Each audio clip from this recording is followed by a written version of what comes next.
Hello everyone. The question is Mr. Grill and Mr. Jackie are walking up a moving escalator that is moving at a constant speed. Okay. Mr. Grill take 3 steps for every 8 steps of Mr. Jackie.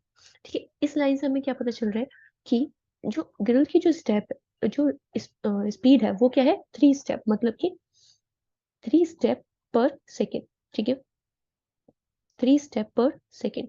And जो जैकी है उसकी जो speed है वो है 8 step पर second. Okay, इसमें बोला है then mister Grill reach the top of the escalator after taking 24 step. जब मिस्टर ग्रिल एस्केलेटर यूज कर रहे हैं तो उस उन्होंने 24 स्टेप यूज करे हैं. ठीक है, एंड रिमेनिंग जो स्टेप होंगे वो एस्केलेटर ने स्टेप यूज करें. इसका मतलब ये नहीं है कि एस्केलेटर में टोटल स्टेप ही 24 है. एस्केलेटर में इससे ज्यादा स्टेप है, उसमें से कुछ स्टेप ग्रिल ने कवर करे हैं एंड कुछ स्टेप एस्केलेटर ने कवर करे हैं. while Mr. Jackie take 32 step due to her faster pace. Okay, if the escalator were not moving, escalator अगर मूव नहीं कर रहा है, how many step would Mr. Grill and Jackie need to take to reach the top? ठीक है, आपको इसमें find out करना है कि एस्केलेटर में कितने टोटल नंबर ऑफ स्टेप है. ठीक है, इसको करने के लिए हम डायग्रामेटिक अप्रोच यूज करेंगे, टेबल वाला. ठीक है, इसमें सिंपली आपको क्या लिखना है, ग्रिल का यहाँ पे लिखो, यहाँ पे एस्केलेटर. ठीक है, यहाँ पे हमें लिखना है डिस्टेंस या फिर स्पीड. ठीक है, डिस्टेंस एंड टाइम. ठीक है, ग्रिल की स्पीड कितनी थी, 3 स्टेप थी, राइट. डिस्टेंस मतलब उसने कितने स्टेप लिए थे, 24 स्टेप. ग्रिल ने कितने स्टेप लिए थे, 24. इस 24 स्टेप को कवर करने के लिए उसको कितना टाइम लगेगा, 8 सेकेंड टाइम लगेगा. ठीक है, अगर टाइम सेम है, देखो एस्केलेटर वाले क्वेश्चन में जब एस्केलेटर जो ग्रिल जो पर्सन जो है, मतलब जो ग्रिल पर्सन है यहाँ पे, ठीक है, वो एस्केलेटर पे जब वो मूव कर रहा है तो जितना टाइम उसको लगेगा डाउन से ऊपर जाने में उतना ही टाइम एस्केलेटर को लगेगा डाउन से टॉप पे जाने के लिए. ठीक है, इसका मतलब यहाँ पे टाइम कांस्टेंट रहने वाला है. ग्रिल का टाइम अगर 8 है, एस्केलेटर का भी टाइम यहाँ पे 8 होगा. ठीक है, अब एस्केलेटर की स्पीड हमारे पास है नहीं, तो लेट एक्स एस्केलेटर स्पीड भी एक्स. ठीक है, डिस्टेंस कितना हो जाएगा, 8x हो जाएगा.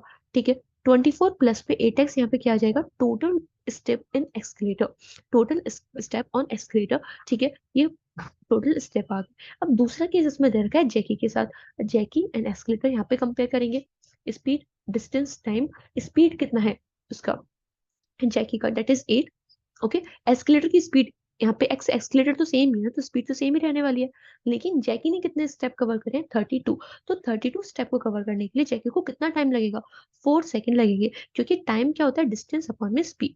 ठीक है, जितना टाइम जैकी को लगा नीचे से ऊपर जाने में उतना ही टाइम एस्केलेटर को लगेगा मूव करने के लिए. ठीक है, इट मीन्स यहाँ पे एस्केलेटर का भी टाइम 4 हो जाएगा.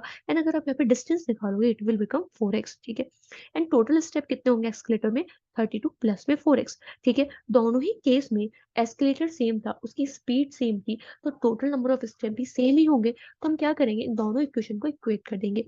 ठीक है, 24 प्लस में 8x इज इक्वल्स टू में 32 प्लस में 4x. ठीक है, तो 4x इज इक्वल्स टू में 8. ओके, तो x इज इक्वल टू में 2. तो यहाँ से आपकी x की वैल्यू कितनी आ गई, 2.